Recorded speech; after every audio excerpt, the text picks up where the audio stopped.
Welcome back. So for this example, we're going to do a string conversion.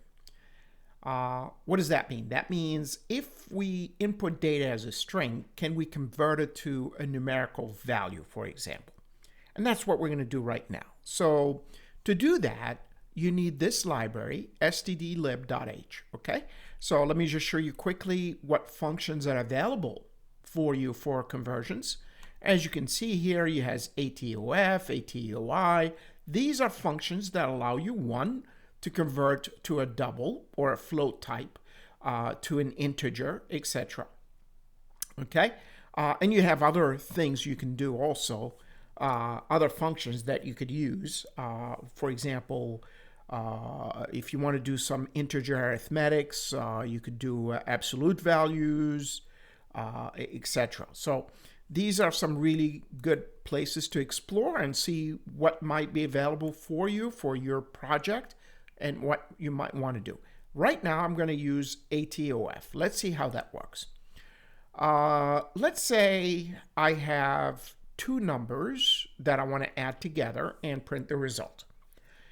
However, these numbers are going to be entered as strings because basically what you're entering through the keyboard are character values, even though you're typing a number, right? Okay. So let's do that. So let's say char number 1, the first number we're going to enter, and I'm going to give it 10 spaces so I can have 10 decimal spaces for this number. And let's do char number 2, and again 10 spaces. Okay. And then I'm going to ask the user to enter these two, and then maybe store them right here. Result. Okay. Just so we can see that we can actually store these in a float value. So maybe something like this, printf. Enter the first number. Okay. And let's do a scanf here. Let me see why this moved this way. Here you go. And then let's do a scanf, and that would be a %s number 1. Now remember, number 1 is an array, so you don't need an and %. Okay, very good. So now let's ask for the second number. Printf, enter the second number. And we're going to do scanf.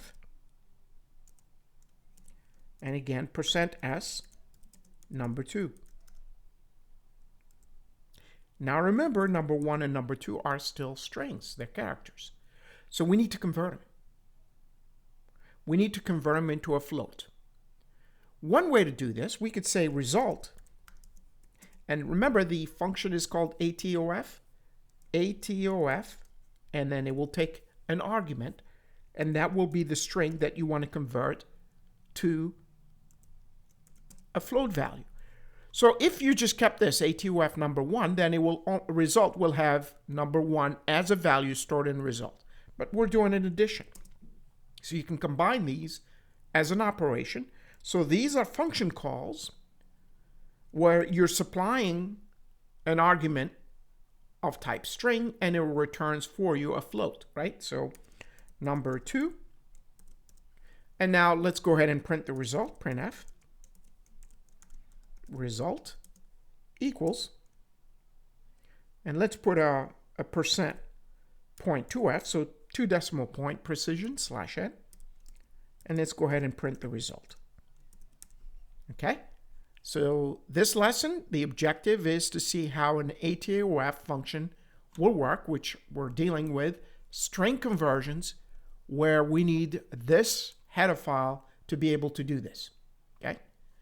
So we're converting strings to floats. So let's go ahead, compile and run this. Okay, so it's asked me for the first number, 1.1, and then the second number, 2.2. And sure enough, we end up with 3.3. Stay tuned for the next lesson on string manipulation.